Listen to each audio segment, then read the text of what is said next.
Stack sats or die trying. Bitcoin is the solve for the issue that they're having. Oh, all the groceries are getting more expensive. The thing that you're using to buy the product has changed. It's been devalued. It sucks now. When our money is destroyed, really what we're destroying is our time. Bitcoin is designed to preserve your purchasing power. The dollar is designed to lose purchasing power. We found a way to digitize gold. Absolutely insane. Bitcoin's gonna demonetize everything. People who save in Bitcoin, their life gets half off or more. So different than anything that's ever existed. Charlie Munger, Bill Gates, Warren Buffett, your time is over now. You're just losing money because you're not holding Bitcoin. Apple stock goes up 10%. It's a really good job. Then Bitcoin goes up 150%. Crypto is a small part of the fiat system. What about XRP? What about Solana? What about ETH? You're coping. People like me are selling our dollars for Bitcoin. You will lose all your money. The whole point of Bitcoin is that there's no guy at the top waiting to rug you. I'm buying Bitcoin so that I can try to hold it forever. It'll be worth an infinite amount of dollars. Oh, I'm too late. It's 100,000. I think that you're a coping moron. Dude, you're getting a chance to buy it before it's 100 trillion. What are you talking about? Bitcoin has no top because fiat has no bottom. You can just keep making dollars. That's literally insane. You're going to be working for $100,000 an hour and you're still going to be poor. That question was never asked once, and that pisses me off. When's the best time to buy Bitcoin?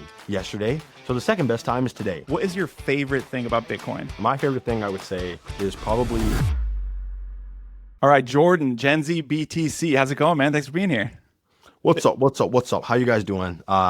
It's awesome to be on your channel. Thank you so much for having me, and I'm excited to be talking with you. Yeah, man, thank you. I'm a fan of your channel. Obviously, it's at GenZBTC on X, on YouTube. You're putting out a ton of great content. You're making the videos with the blackboard in the background, which I dig, and you got like great personality and great thoughts and great content in the videos. So I appreciate what you're doing, and thanks for being on the show. I'm gonna get started with this first question and see if we can jump this off to a good Bitcoin conversation. What is your favorite thing about Bitcoin? And that's such a impossible question, because there's so many things, especially the more you learn about Bitcoin, you realize it's not just one thing.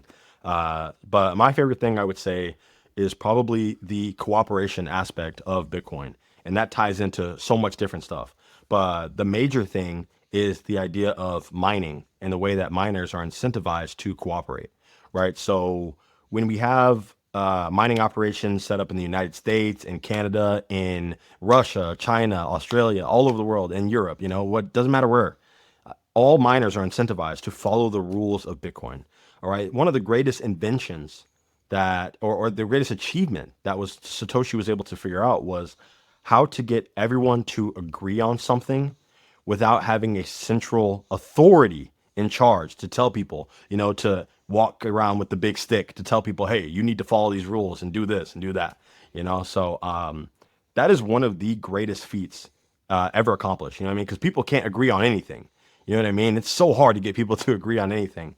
And to get people who don't speak the same language, who don't follow the same religion, who don't believe the same things, who don't live in the same place, who have never met each other, who don't trust each other, actually, to work together and follow the same rules is my favorite part of Bitcoin. I think that's the most impressive part of Bitcoin, in my opinion. Yeah, man, that's awesome. I mean, I agree with that. Obviously, I think like that theme of aligned incentives has come up multiple times in these conversations that I've had, where it's just amazing how no matter what with Bitcoin, it always comes back to the incentives are set up so well that it motivates even self-interested economic actors to do the right thing for the network and for each other. What I think is super interesting about how it was set up and why normies have such a kind of hard time grokking Bitcoin is so much of the current system is everything is about trusting a third party, right? Like everything is about, well, I trust the bank and they're not going to screw me over until one day something happens where it goes wrong. Do you agree with that idea that like people don't really get Bitcoin until they have a need for it, until they need to get it because something about the existing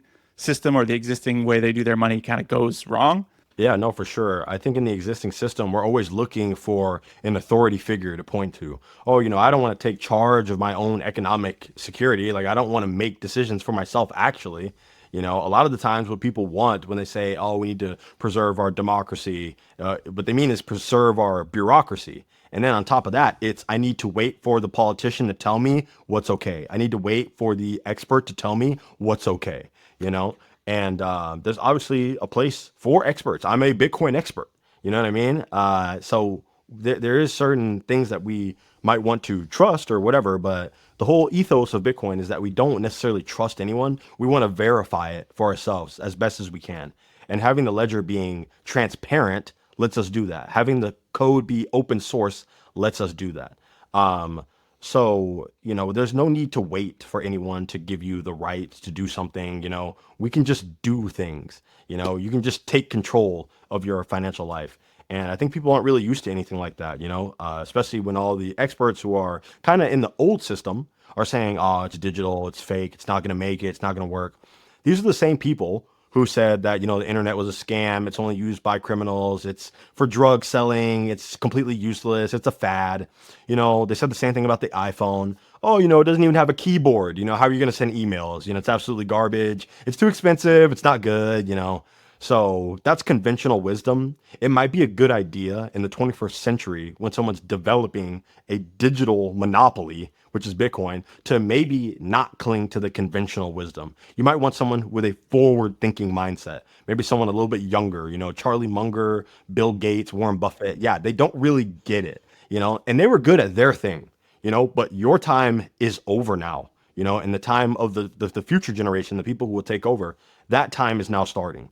That's the time of the Gen Zers, the millennials, the Gen Alpha, who will continue to inherit the earth as the older people leave. It's the same song and dance. The people who came before the boomers said the same thing. Oh, all the boomers, all these young generation, they're all lazy and they're not going to work and blah, blah, blah, blah. Everyone says that about everyone all the time, but if we're going to be real, every generation, every lazy generation built the world and they made it better. So, let's just be real with ourselves. Okay. Give the new people a little bit of grace. Trust me, I'm old compared to some of the kids these days who are online playing games and making TikToks and making shorts. And sometimes they seem pretty stupid as hell. But at the end of the day, they're the future leaders. Like they'll grow up and they'll take care of the world. So I can't be too harsh on the young folk. Tale as old as time. I agree with what you're saying. Where like I'm pretty sure I've seen a real clip from a book or something that was written in like the 1800s that basically said like, or like a newspaper clipping that basically said like, oh, books are going to ruin kids these days because they're going to be inside reading all day instead of being outside like plowing the fields or whatever. It's like just like you said, every generation's been saying that about the next generation is lazy and that they're going to be ruined by whatever technology they're adopting that I'm too old to understand. Like yeah. I think there was a recent like Bill Gates thing, right, where he said again, he came and said like has no use, Bitcoin has no use case or whatever. And my sort of like tweet or whatever response or whatever was like, this is like asking the guy who's in the top 1,000th% of people who've benefited from the existing system. Hey, what do you think about this new disruptive system? And he's like, no, we don't need that. Legacy media thinks that this guy's an expert on technology because he built something 30 years ago. And like clearly, obviously, he has no incentive and no desire or no reason to bother understanding what's coming next because it's not going to benefit him. It's going to benefit us, right? Yeah. No, 100%. Obviously, GenZBTC is in the name. I know part of your mission is like educating, people in your generation. I don't always love to like you said, like pit the generations against each other, but I do think it's interesting to kind of think about who's coming next. What do you see right now in terms of like people in your sort of age cohort? Well, I am definitely the Bitcoin guy at my job and in my friend group and pretty much everywhere I go. I always try to wear like just like a Bitcoin shirt or like a hat, you know what I mean? Just something kind of subtle because as I've been in Bitcoin longer, you kind of start to understand that, hey, I want to tell everyone about this, but at the same time, you don't really want to be that guy who's trying to mention it every single second. You know what I mean? In the club, talking to a girl like, hey, let me tell you about this Bitcoin thing. Like it's probably not the best idea. It might work, but let's be real, it's probably not the method, right? So what I'm seeing with younger people is that they are really, really, really addicted to gambling, right? They're really addicted to gambling, whether that's sports betting, whether that's just going to the casino constantly, slots, but mostly sports betting and mostly crypto. And that's why we try to separate Bitcoin from crypto. It's really important to make that separation, all right? Because crypto is a small part of the fiat system that we currently have, the current banking system. That's what crypto is. Bitcoin is a system outside of the current system, right? Like if we had two circles, right? There's fiat and then a crypto is a tiny piece of that. And then there's Bitcoin on the outside of that, which is its own thing, and people have a hard time grasping that because, well, isn't Bitcoin a cryptocurrency? Yes, it is defended by cryptography, but it represents something that is so different than anything that's ever existed. That's why it's been the number one cryptocurrency 16 years running, and it will be the number one crypto for the next 16 years going, you know?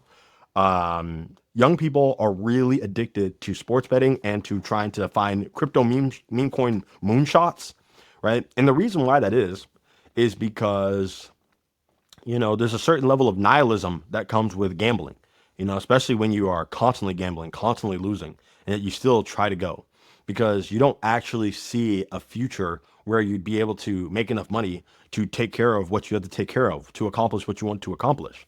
So instead, what people do is they decide, oh, you know what? I'm going to become a gambler. You know, that's the only way that I could get enough money at one time to feel like I've done something with my life and to feel like I can go ahead and pursue something positive, you know, because working like I'm working right now is not going to work for me. I'm only making $18 an hour. I'm struggling. I can barely pay my rent. I'm just going to try to gamble to see if I can get ahead, you know. That's what they see as investing, you know? Well, this parlay is going to make me money and then I can get ahead of my bills and everything's going to be a-okay. Then the parlay misses. Okay, well, I shouldn't have bet that tennis game. I don't even watch tennis, you know? And next time I'll just keep it strictly NBA and it'll be all okay. And then they do strictly NBA and it's not okay. Oh, okay, well, I'll go ahead and do crypto. I'll go ahead and get on Moonshots, that one website, that one app where it literally launches meme coins. They go up and down in a day and then get deleted. You know, I literally have friends at my job who are in these Telegram group chats and they're like, oh, well, we're going to put $20 in. We're going to wait for the signal and then we're going to sell. And again, that's also pretty negative because in a system like that, you need to dump on people. You need people to lose money. You actually need them to lose money for you to gain. You know, so this is a zero sum game. It's honestly really cringe. You know, it is not productive at all. It's super nihilistic. And it's just this idea of, you know, well, my life sucks. Nothing's good. Nothing's ever going to get much better. So I might as well just gamble with what I have. I'm not going to actually save for the future because the future doesn't exist for me. That's what a lot of people are saying when they do stuff like that. And that's what I'm seeing personally. You know, I try to every now and then mention Bitcoin, mention Bitcoin. Then it always comes back to, well, what about XRP? What about Solana? What about ETH? What about this? What about that? What about this? What about that? That's fine. Everyone kind of has that level of the journey. Like, I'm not going to be like, oh, dude, you're an idiot, blah, blah, blah. But I just tell them, hey, at the end of the day, in the short term, some of these could go up more than Bitcoin in the short term. But in the long term, people like me are selling our dollars for Bitcoin the same way that someone in a different country would sell their pesos for US dollars. You know what I'm saying? Like there's a big difference between what me and you are doing, you know, and once you start to understand that, if you have any questions, come to me. You know, I think Bitcoiners need to be a resource for people. It's funny to make fun of people and dunk on them and make them feel like shit or whatever. And sometimes they do deserve it 100%. But I think the biggest thing we can do, whether you're young or old, is to just try to be a resource for people when it is time for them to try to understand Bitcoin. You know, it doesn't happen all at once. And we can talk about my Bitcoin story, your Bitcoin story in a minute, but it doesn't happen all at once. You don't just immediately realize that, oh, this is the greatest technology ever conceived. You know, you don't, that doesn't happen at first. It just happens over time. Do you feel like when people get burned by crypto, do they? I think there's some subset of people who go, "Oh, that whole thing is a scam, Bitcoin included," and they just run away forever. But do Yeah. you feel like people that you see, do they make that journey of, "Oh, I realized this crypto was a scam, and this crypto was a scam, and this crypto was a scam," and they're slowly moving towards Bitcoin? Or do you see them kind of like typically going, just being so burned that they just run back to the comfort of fiat and they're just never going to come near crypto again? Yeah, no, and there's a lot of grifters, you know what I mean? Because in the age of inflation and all this other stuff, and when we have a society full of perverse incentives and everyone fighting for themselves, you know, you're gonna find grifters. You're gonna find people who want to believe in something. You kind of let them cling to it, and then you rug them at the last moment. You know, and the fact that Bitcoin is so different from everything else that's ever existed in history makes it really hard to compare it to anything. All right. And then because of that, we have people who are like, well, Bitcoin's old technology. It's 16 years old. My new coin that I made last night in my mom's basement is way faster. It's way stronger. It's way smarter. It's way more better. It's way more clever. Okay. Make sure you give me $100. Okay. And then everything's going to be A-okay. What does my token do? Well, look, don't ask me too many questions. How about we just put the money up front? All right. And then I'll take care of the rest. Okay. Thank you very much. Then all of a sudden, the coin's gone. It's blown up. It's down 30%, slowly grinding down to a halt. And people do definitely feel so burned that they lump Bitcoin in with crypto. And then they say, I'm done with all this garbage. I'm sticking to real investing. Okay. Real investing. I'm going to go buy more parlays. Okay. I'm going to go hit the slot machine. Real investing. I'm going to go buy gold. Oh my goodness. Absolutely insane. And like, okay, just really quickly to touch on what I just said. Gold will go up in dollar terms. Yes, that will happen. But the whole point is, why are you investing in other stuff when essentially you're just losing money because you're not holding Bitcoin? And that's another topic we can touch on in a minute. But at the end of the day, when you start to understand Bitcoin, you start to realize that there's something called the opportunity cost, right? So if you buy gold or you buy Apple stock instead of Bitcoin, and Apple stock goes up 10%, gold goes up 10% in the year, it's a really good job, even though inflation was 12%, but still nice. Well done. Then Bitcoin goes up 150%. So actually you missed out on 140%, which means you actually lost money, So more and more people start to realize that, it's absolutely crazy. But I'm going off the rails. Long story short, crypto leads to people running away from Bitcoin when Bitcoin is the solve for the issue that they're having. What's the issue that they're having?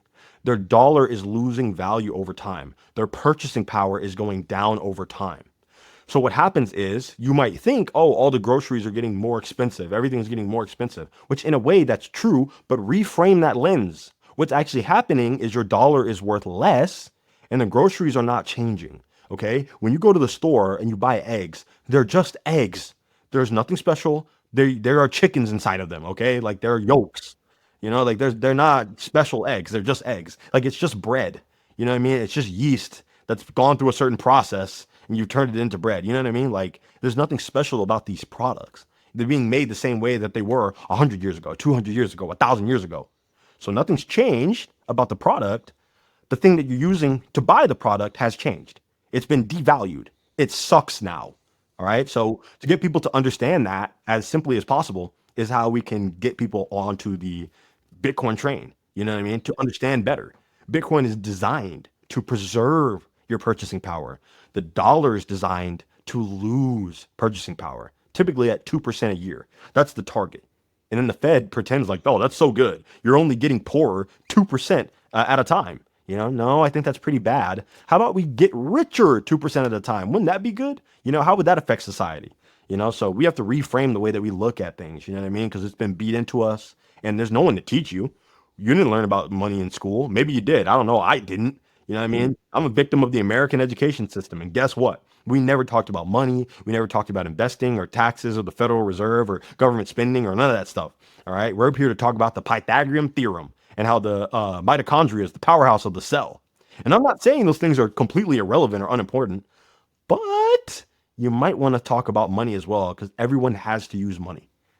Everyone has to use money in society. And yet we talk about it never. It's absolutely insane. Almost like it's by design. Well, just like you said, it is by design because I didn't learn about money until I was in college. And then when I was in college, guess what I learned? Inflation's good for you. QE is good for you. We need to do these things. So of course, when you make Bitcoin content, same as me, of course, anytime it goes outside the Bitcoin bubble and pushes into the algorithm of a normie, all you get is we need 2% inflation. Otherwise the economy won't work. You're like, have you ever thought about what that actually means? And even if you want to believe that Keynesian economics is true, think about yourself for 2 seconds. Why do you want to argue that you losing 2% of your purchasing power every year is a good thing for you? It's not a good thing for you personally, even if you think it's a good thing for the economy at large, right? Like basically, like you said, the Fed is telling you best case scenario, you're losing half of the money you save in 35 years. That's best case scenario. If they hit their 2% inflation target, guess what? They don't hit it. They just they just juice the numbers and tell you that they hit it. So like either way, you're getting screwed no matter what. You talked about like people getting burned about crypto and they don't understand the difference. Like what's your go-to? What do you tell them when they say, well, how's Bitcoin different? Dang, that's a really great question. And typically what I try to do is just to get people to understand that the whole point of Bitcoin is that there is no CEO, there's no issuer, there is no one controlling the coin, there is no headquarters, there is no roadmap, there is no HR team, there is no PR team, there is no like pyramid scheme, like there's no guy at the top waiting to rug you.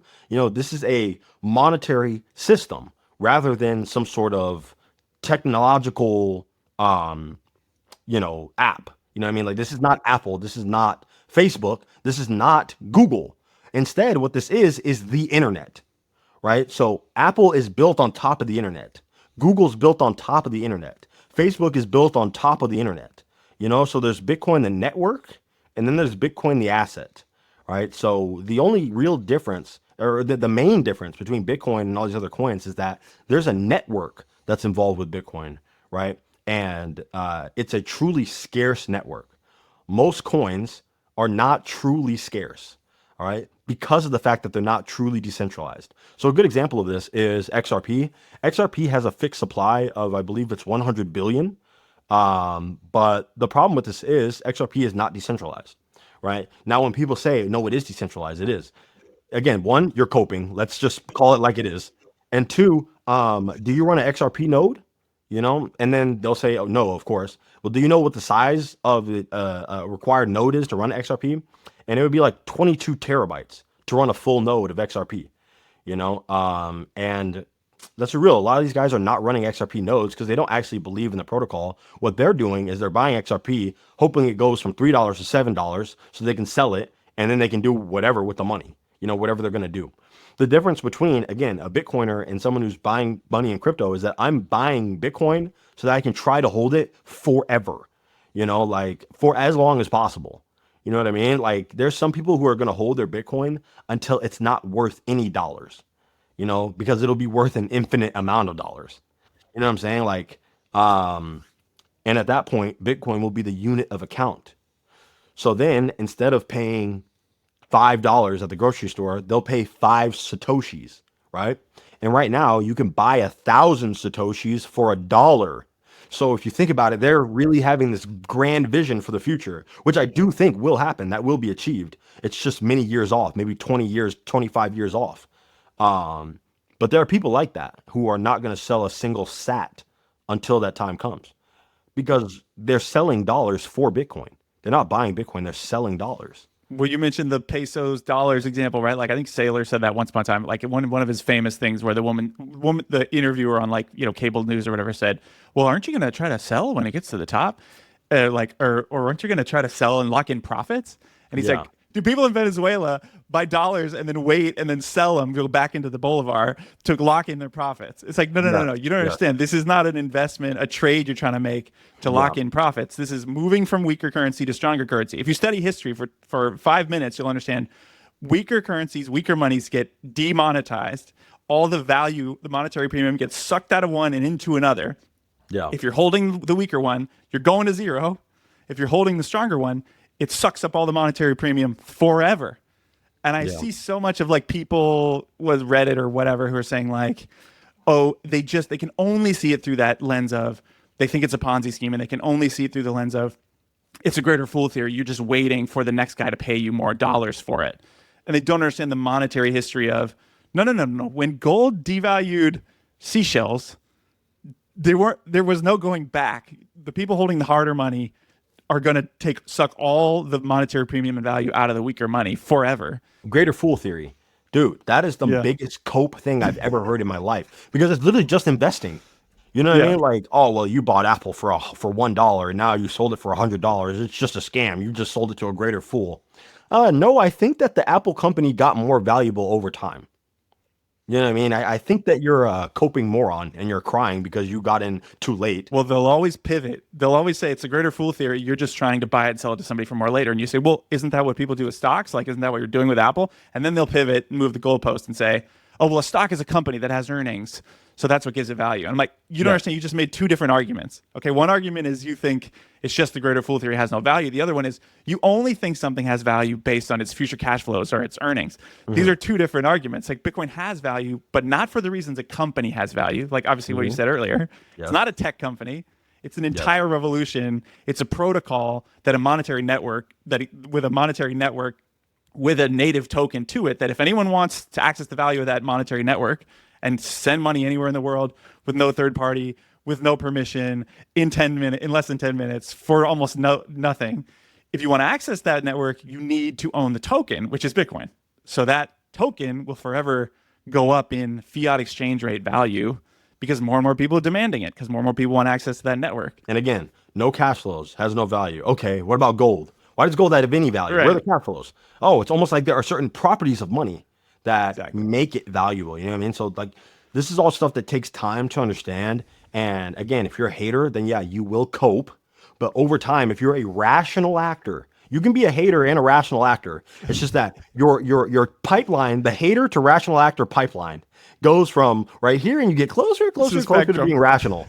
Closer, closer, and then right here, now you're rational, and then you become a Bitcoiner. You know what I mean? Like, so that's just how it is. Yeah. Well, I like back what you said about the like. I think it was Corey Clipson from Swan or whatever who like wrote this Yep. piece recently where he coined the term scambling, and I'm like, Yep. that's so good. I'm surprised somebody didn't come up with that before. But Yeah. basically, it's like just like you said, everything. Super Bowl just happened, right? I mean, there's less crypto ads in Super Bowl this year, but it's a different Yeah. They story. didn't want another FTX Right. situation. Yeah. But it's like I agree with what you said. Like everything is gambling or crypto, and people don't.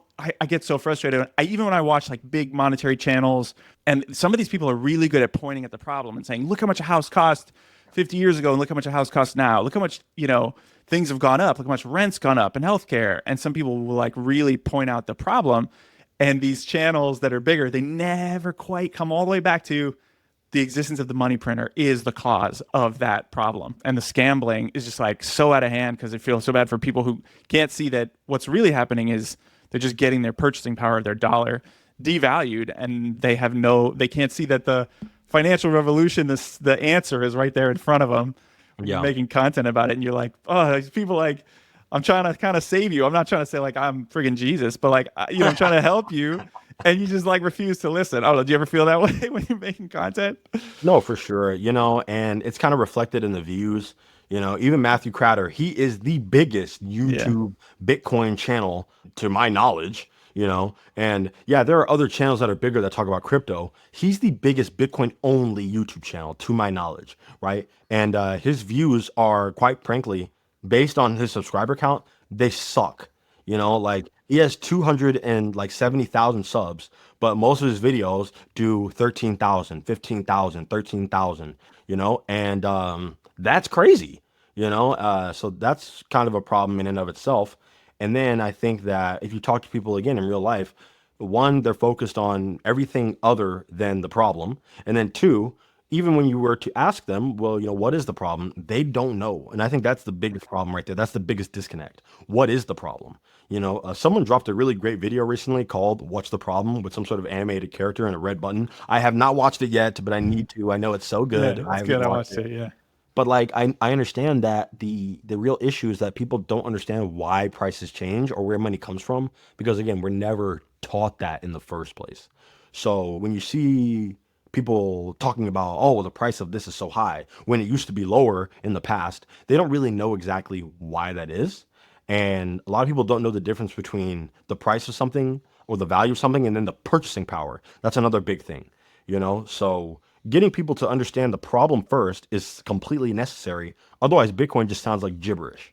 It sounds like a solution in search of a problem. That's what people say about Bitcoin all the time because they don't know what the problem is. They feel that something's a little bit wrong, but they can't quite put their finger on it.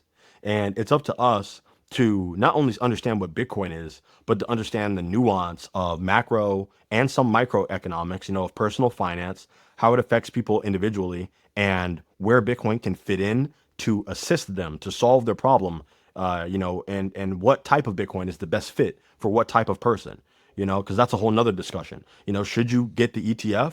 Should you be buying MicroStrategy? Should you be buying native Bitcoin? Which should you be keeping it on Strike? Should you be keeping it in Swan? Should you be buying your own hardware wallet and then securing your own Bitcoin?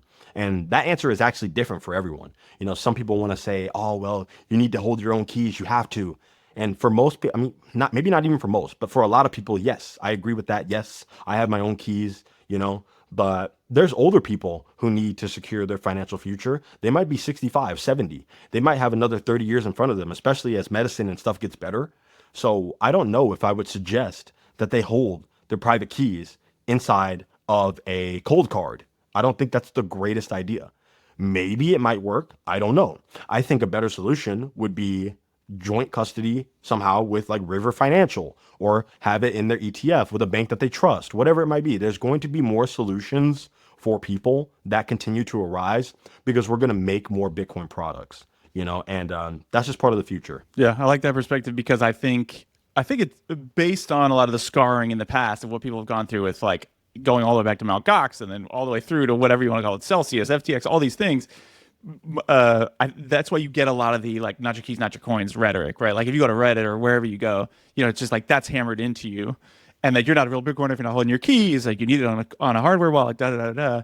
But I agree with you that if we want adoption and as we see this thing scale, not every single person is going to want to or have the technical wherewithal or whatever to like custody their own Bitcoin. So we need, I think, a lot more of these different types of solutions, like you're saying. Do you see any risks there where you're worried about, okay, too much centralization if not enough people are custodying their own stuff? I think that it's definitely wouldn't be good if everyone was just like, oh, we're just going to put all of our money into the ETF.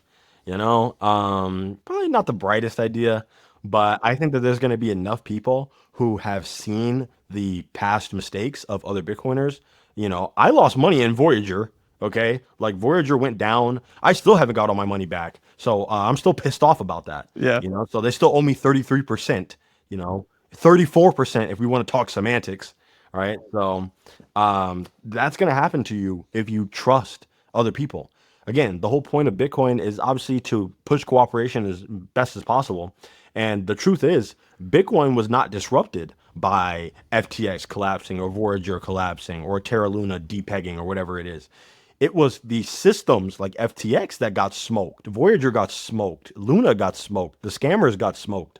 Bitcoin never skipped a beat. It kept validating blocks every 10 minutes. It never glitched. There were just a lot of people who were scared, a lot of people who lost their keys because they trusted those keys with someone else. All right, that's the whole thing. Like the network itself was totally fine. The Bitcoin wasn't hacked or anything. You signed an agreement trusting these people to hold your Bitcoin for you. They lied about holding it. They were lending it out to other people to try to make more money. That's what that is. So if you don't like that, if you think that you can't trust River, if you can't trust Strike, if you can't trust Coinbase, if you can't trust all these different institutions like BlackRock and Fidelity and State Street or whoever it is, then you need to hold your own keys. And Bitcoin allows us to do that. It's the first digital thing that you can actually own by itself. So if you take a photo on your phone, you don't actually own the photo by yourself because it's probably uploaded to the cloud. Okay. And even if it's not, if you take it on like an Apple device, I guarantee you there's some way that it's stored locally. So if you were to try to delete it and then all of a sudden there's an FBI investigation into you, they're going to somehow find that photo. You know what I mean? Because that's information, that's digital information that's now been shared with someone else. It's not just yours. When it comes to Bitcoin, when you hold your own keys, the keys are actually yours and only yours. Okay, like the data is not stored locally, at least not to the knowledge of anyone, because the products are built in a way that's open source. When it comes to something open source, though, like Blockstream Jade, which is my favorite one to use, not sponsored yet, but Jade is awesome and it's open source, so you can check. Do they have any secret backdoors? Is there a way for people to take your Bitcoin? Blah blah blah blah blah. And it seems like no, it's not the case. So when you generate those keys on that hardware wallet, you now own the keys to a Bitcoin block. So like imagine Bitcoin's like a safe in cyberspace. Inside the safe is the Bitcoin itself. Okay. The hardware device doesn't actually store Bitcoin. It stores the keys. So now you take your key out, you unlock your Bitcoin your box, and now you can take out the value if you so choose. And there's nothing else like that in the world. That's why it's so hard to compare Bitcoin to other stuff. This is the first ever digital commodity that people can take control of themselves. It's a digital bearer asset. Another way to put it, if I have a photo and then I send it to John, we both have the photo now. We have created an infinite digital version of this point in time. All right.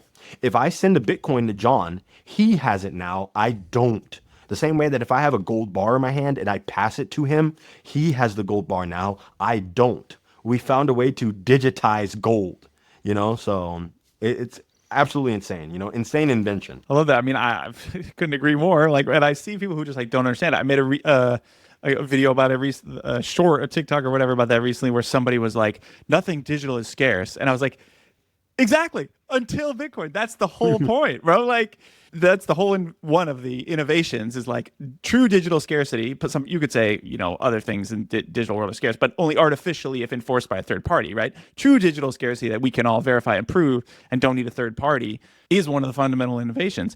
You talked too about like the volatility or you talked about even when FTX goes down and the Bitcoin price goes down, whatever. It's like, no, there's still a block average every 10 minutes.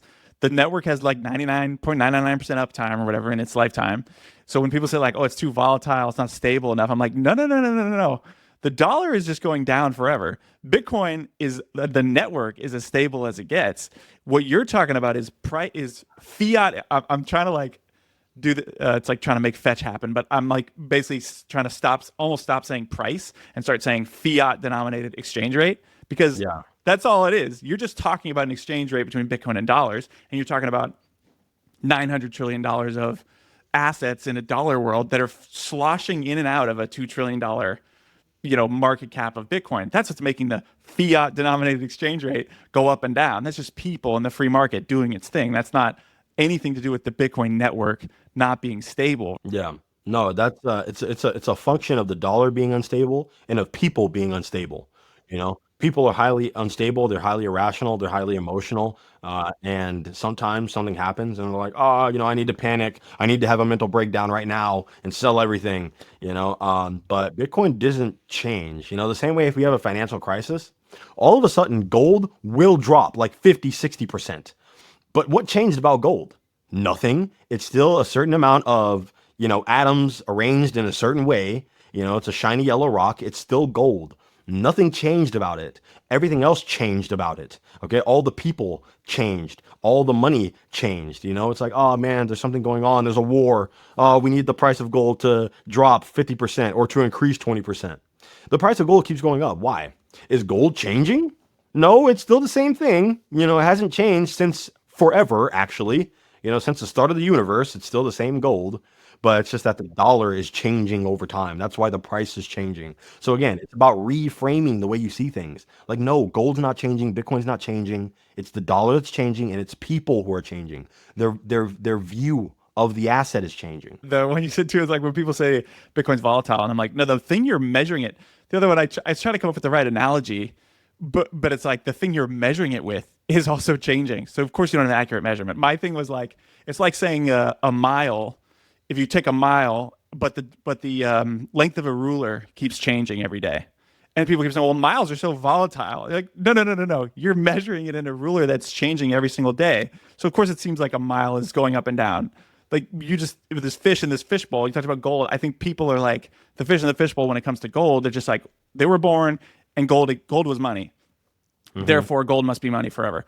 Well, it's just a shiny rock. Like you have to dig into why it became monetized in the first place. You talked about this earlier. It's like, what is money? What are the properties that human beings in the free market tried to use different things as money, and then they converged on gold because it better fit those properties, and it was the most scarce, the hardest to produce more of.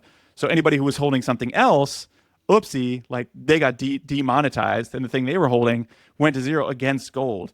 And then gold won that competition for 5,000, I don't know, 10,000 years, whatever it is.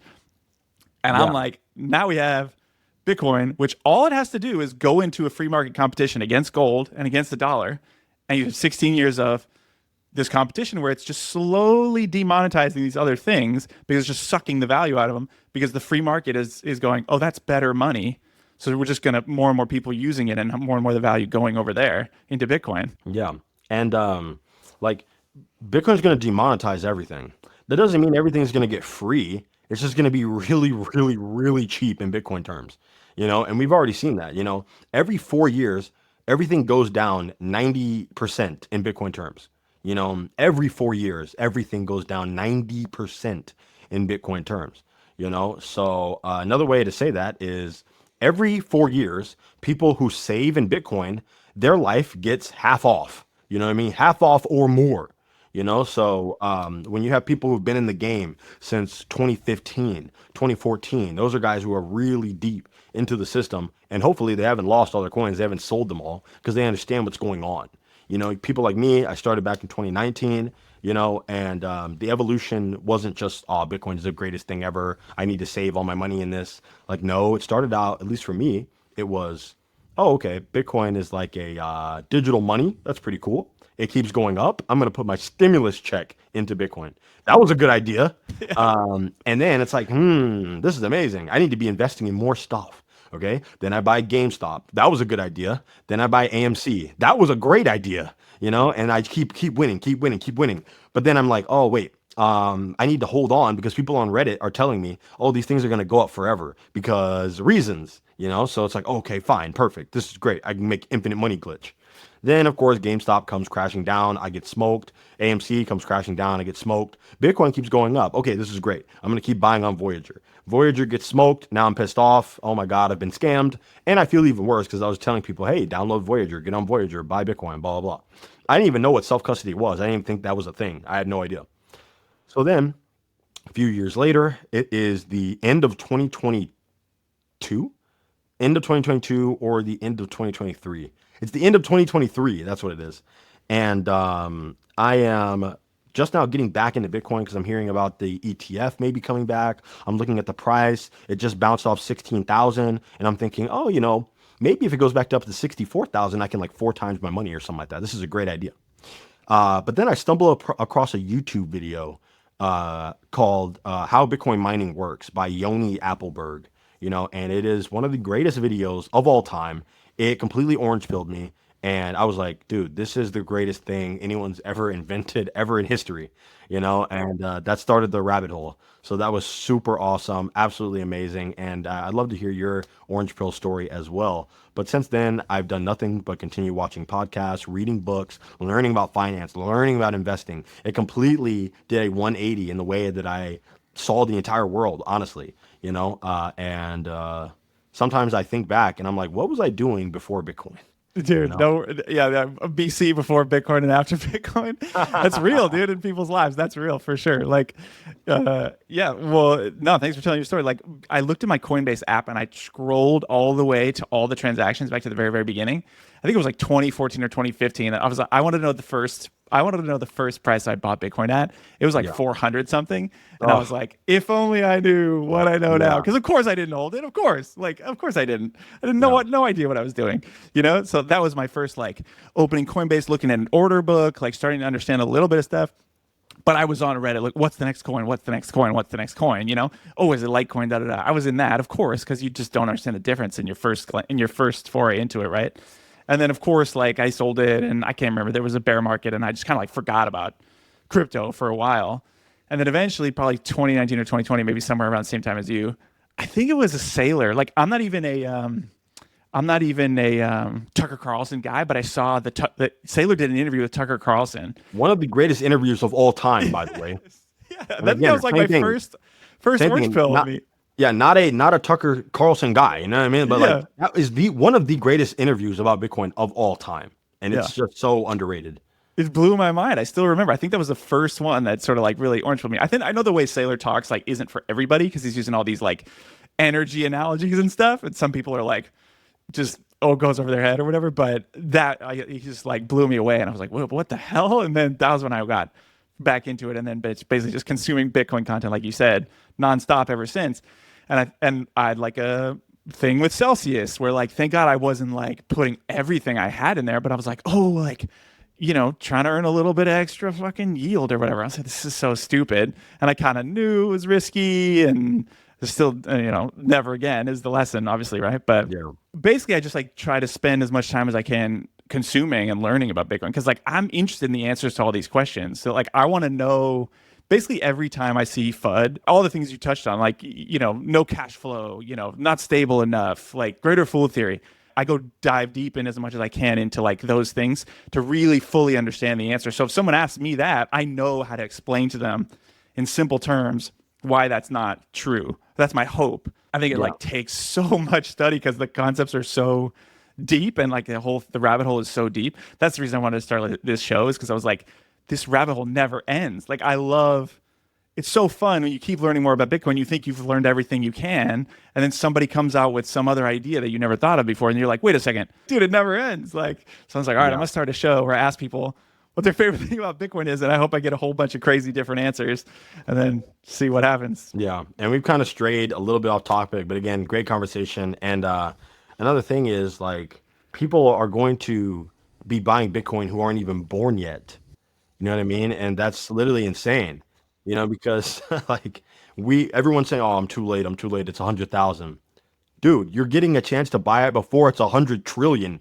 You know what I mean? Like, what are you talking about? It's free. Like, Bitcoin's literally free right now. So, like, what I'll tell people is like, if you can't, as long as you can buy Bitcoin with dollars, it's literally free.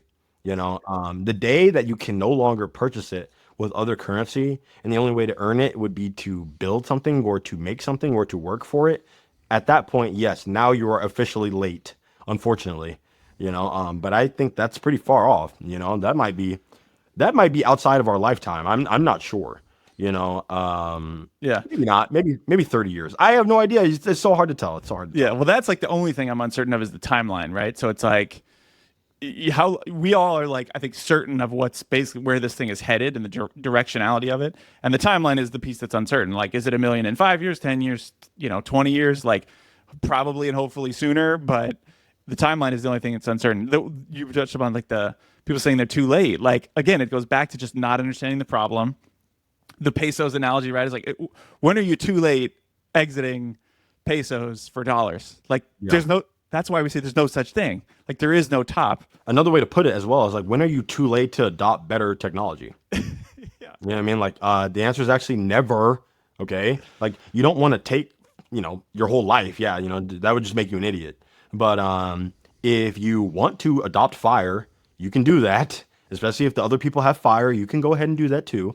If they have the internet, yes, you can adopt the internet as well. It might take some time. Just ask them, hey, can you help me? Oh, yeah, for sure. Even though you talked a lot of shit, buddy, but sure, we'll help you now because you want to come over. That's fine. And then someone will help you, so you can adopt better technology at any time, whenever you're ready. And there might come a point where you might be forced to Yep. adopt better technology. That's the thing. You don't want to wait until you're forced to adopt it. The same way that, let's say, in the United States, and again, I don't know the full history of the currency. I know there was a time when every state, or every colony rather, the 13 colonies all had different currency. They all had different forms of currency between the states. And then I'm sure there was some point where they kind of regulated, hey, you know what, we're all using these types of bills now. You know, you don't want to be the one holding kind of like the fake currency until you're forced to use a real one, because then you're late to the party. Okay. They call you a laggard. And now you have the least amount of the new currency because you took so long to transition. The musical chairs game was going and you did not stop when the music stopped. You just kept walking around. There are no more chairs left for you. And now you're going to have a really tough time. That's what you don't want to do. Yeah, 100%. Well, yeah, like I agree that you're right that right now it's your choice and you want to adopt it when you can. But there was a Saifedean a quote where he said like Bitcoin is like financial gunpowder, Yep. There we which is go. such a phenomenal analogy because he basically says does the French army have a choice whether or not to adopt gunpowder if another army has gunpowder? You don't have a choice because if you don't adopt it, then they're going to take you. They're coming for you, and their superior technology is taking you over. That is, I think, a good analogy for money. What we talked about earlier, the harder money demonetizes the weaker money. So if you're holding the weaker money, your purchasing power is just going to go to zero against the harder money. You mentioned earlier, gold is going up in dollar terms. Look at the gold Bitcoin chart. Like gold is already being demonetized by Bitcoin. If you're looking through a fiat lens, you don't see that. But it is going. Like, there's a funny one. I heard it from the guy on Simply Bitcoin. I don't know if he made this up, but they basically say, "You take the orange pill now, or you take the orange suppository later." Like, dude, Yeah. because like you said, it's coming for you. Yeah. No, this is real life with real consequences. And again, now people might say, oh, you're just fear mongering, blah, blah, blah. Okay, that's fine, whatever. But at the end of the day, the same way that if we're on an island and all of our money is like seashells, and then someone invents like a net or some sort of way to mass acquire seashells, they're going to demonetize the economy. Okay, this actually happened in real life. And then they're like, hey, you know what? This is why we want to switch to metal coins because they're much, much harder to make, and when you live in a society where the money is easy to make, then society begins to break. Shout out to Tuttle Twins, over there at Swan. Great TV show, greatest kid show maybe ever. All Yeah. right. But yeah, like at the end of the day, this is just the truth. Max Kaiser, Bitcoin has no top because fiat has no bottom. You can just keep making dollars. So if there's $1 trillion in existence right now, and there's 21 million Bitcoin, which again, you can verify that that is a true statement. Like, we're not just making up numbers. Like, you can go find that there's only 21 million Bitcoin. There are live streams of people live verifying that. They're super awesome. Bitcoin Sessions, has done a series on that. Then the government might be like, hey, you know what? We're going to make $2 trillion. We're going to make $10 trillion. You know what? We're going to make $100 trillion. You didn't vote on that. They just kind of did it. All right. And now there's $100 trillion chasing the same 21 million Bitcoins. That's going to keep going. That's the reason why the deficit keeps getting bigger and never smaller, because they kind of have to keep printing money. And because you cannot print Bitcoins, we understand that in the future, there's either going to be some sort of global monetary reset or whatever it might be. Maybe it never happens. Let's just say there's dollars forever. All right. If there's dollars forever, then one Bitcoin, again, is going to be worth $100 trillion. So again, if you have a Bitcoin, yay, good job, but if you don't, then you're going to be working for $100,000 an hour and you're still going to be poor. So I Right. don't know. It's up to you. I don't know. Yeah, exactly. Would you, circling it back a little bit to the beginning, where we talked about people not understanding the problem and their purchasing power going down, like the conversation we just had, where it sounds like a little bit of fear mongering, but it's like if you're holding the wrong money, you're going to zero. That sounds theoretical. Oh, that's going to happen in the future. What I'm like trying with like basically all my content is to connect for people. No, that's what's already happening. That's that feeling of you can't afford your life anymore. Like that's that feeling of your savings and your earnings doesn't buy you what it bought you 5 years ago. That is what's happening. Like that is the thing you're holding and using as your money and your store value going down closer to zero. You can't buy anything with it anymore. And that is Bitcoin going up, which it is still getting adopted. So it's going up for both reasons. It's going up because it's seeing more adoption, and it's going up because the thing you're measuring it in is going down. Yes. And the concept of dollars going to zero is not new. People are just really arrogant and privileged because they feel like, oh, well, I'm an American. You know what I mean? Like, yeah, let's go. Dollars never going anywhere. We're just going to crush all the other countries that suck, and America's the only country. Dollars have continued to die over and over and over and over and over and over and over and over and over and over and over again. This is not new. Like, this is not like the first time in history that currencies have been debased. Well, basically every fiat currency that's ever existed has gone to zero. And we don't think the dollar that could happen because, we've just been doing this experiment for 50 years since it hasn't been backed by gold. It's like, yeah, it's an experiment and it's 5 decades long. Like in the long history of monies, that's not that long. Like, you really think it's just going to last forever? Yeah, like we always learn, there was the fall of Rome back in the day. We never talk about why Rome fell.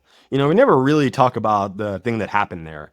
And again, it's related to money, and it's so disconnected from us because, again, we're not talking about it. And it happens in other countries like Syria and Libya and some places in Latin America. But like, those are all fake countries. You know what I mean? Those are all like dirty, little disgusting countries. They're not like the United States. They're not good countries like the US.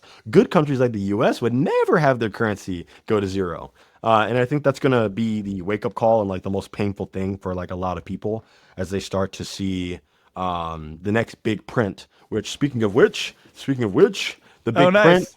Yes, I got my copy. Great book. I haven't even read it yet, and I know it's a great book, but I'm going to continue reading it. And what this book is talking about when he says the big print, what he means is like there's going to be another gigantic print of money. During COVID, we saw a very big print of money. And that's why we feel the effects of money printing years later. That's why we feel it today. And the next big print will probably be one of the last ones. And because the effect will be so irreversible that you cannot stabilize the economy after that. You just get Weimar Germany, Yeah, we're seeing it after the last one. I mean, they thought they could get away with it in 2008. 2008, they basically did.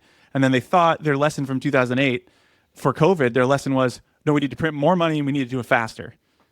That's what they learned from 2008. We didn't do it fast enough. We didn't print enough. So in COVID, that's what they did.